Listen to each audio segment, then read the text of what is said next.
when I mention salesperson to you, what are the 3 things that come to your mind? Without thinking about it, what's the 3 words? Shiny, sincere, American, dodgy. Yeah. 3 words come to your mind when I mention salesperson.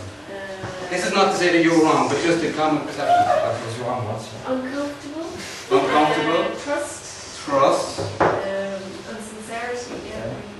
Please go on. What word come to your mind when sales? My brothers, I have 2 sales brothers. I love your brothers. Yeah. Well, what words come to your mind when you But no, meet a salesperson at the door, or on the forecourt of the garage, or in the furniture? negative, generally negative, and yeah. So what is it? What word would you use? Caution. Caution. Wary. Wary, yeah. Pushy. Arrogant. Arrogant and pushy. And Twat. cold calling. Cold calling. Desperate. Desperate. Door to door. Door to door. Okay. Just uncomfortable, generally. Uncomfortable. Yeah. Is that the kind of people we meet from earlier? No. All right. And the other, are any of those characteristics that you've got? I think we're absolutely the opposite. Great, then we can work together. So not pushy. First instance. That's great there, because then we can work together. So the 3 words, that's what and there's a couple missing there, but they're all relatively pejorative. But here's what the buyers say, the people who got to buy, because this is about helping people to buy as opposed to selling. Because the thing I always find is the more you push, the more somebody pulls back. The more you so turning that around. But this is what buyers have said in Ireland about professional salespeople selling computers and photocopiers and all those things to business in Ireland. This is what they said about it. They said that 45% of them are unprepared.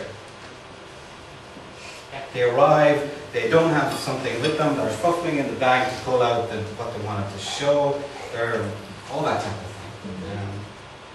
Late and unpunctual. And that, when you delve into that a little bit more, they explain what they mean is that they arrive on you unannounced, they stay longer than they say they'll stay, and they interrupt me when I'm in the middle of things and won't get off the phone they won't take them. Talk too much, 35%. Unsure. Now, and John and I belong to this profession, so it's terrible to have the public perception of it in such a way, but I guess it's grist to the mill for us in terms of saying, well, there is a better way, and the type of message we're talking about today. But from all this type of thing, you'd think that salespeople didn't have any friends, wouldn't you? They're not the type of people we like. Those are not the characteristics of people that we like to deal with in any sphere of our lives. And I guess those common perceptions, going along, I'm right with you, but those common perceptions are the reason why when you survey school graduates, one of the bottom 3 occupations is sales.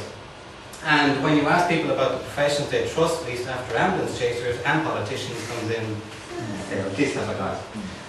Unsure of the size of it, doesn't listen, talks too much, unprepared, pushy, false and insincere, again another word you have, and know-all or a show-off. And the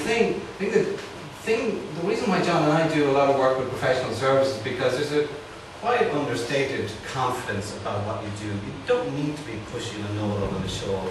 And that's very much of the professions that they're not into showing off or these type of displays. So, rude or bad manners. And can I just say, that links to listening, the rude or bad manners. Especially. And talking to you. You wouldn't want, these are the kind of people, if you were in the bar on Friday night and you were deciding, you kind of down to the other end of the bar, you know, we're at a christening and I don't really enjoy it. We levitate away from those. Those are the type of characteristics that are generally so none of those fit easily on your style. Those are things that are not normal behaviours for us. Can I add one to that? Yeah. Which I find with salespeople, I don't have any problem with salespeople, but the good ones always follow up to make sure there's been good service. And I think it's one of the... We're going to look at the good ones now. We'll talk about the good ones in a moment. But, so... Can we actually have the ability to show off? You have the ability to show Otherwise, off. In the right circumstances, yes. Yeah. For me, salespeople, I would put them in the same category as advertising. That's that. And and basically, somebody will come to you and say, advertise this, and you'll go, homegrown, or like they really like the product, and I'm going to buy myself, and I'm damn well going to advertise it, and I'm going to do this, sell it to you. Yeah. And I find that about salespeople, and I think the big difference with us is we all pretty much think that what we do is very good and important, and we're behind it. So we're starting off on a good foot, I think. Yeah. At least on that front. Well, and there's 2 points I'll bring out of that in a moment, but does anybody here consider themselves to be unprepared generally in terms of their dealings with customers and clients and so on? Sometimes, yeah. So it requires an effort on all our parts, I guess, but what about late and unpunctual? Anybody All the here? time. Every day. Anna looks like. Talk too much? Anybody here feel that they talk too much? Yes. You know what? This one here is not the problem. No. This one down here is the problem. This one. Yeah. Because if you do enough of this, it tends to sort out this one by itself. You know. Anybody think their listening is a strength here or is a challenge? How are you in terms of listening when you're with a client or a new potential client or what they're? I think quite Pretty good. Yeah. Yeah. Nobody's false or insincere. Nobody's pushy. No. See, this is great. Sometimes we I think are. sometimes you have to We be. believe in what we're selling, and our client wants something totally ghastly. We can be pushy about it. Persuasive. But in the right context. Yeah. In the interest of project.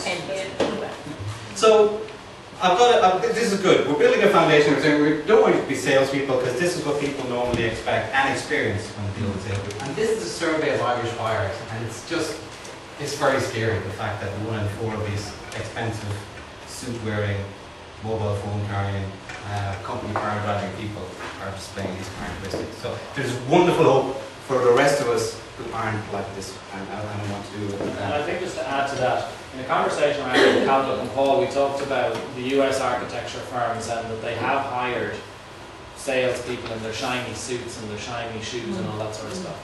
I fundamentally believe they made a mistake because that's not what people want to meet. Their expertise will add value to guys like you going in, but I don't think that it's the right way to go for professional service firm based on our experience here in Ireland and the UK. Okay? So let's think about, these are the type of people you don't want to buy from, you don't want to have a drink with, you want to avoid. What are the characteristics of the people that you want to buy from?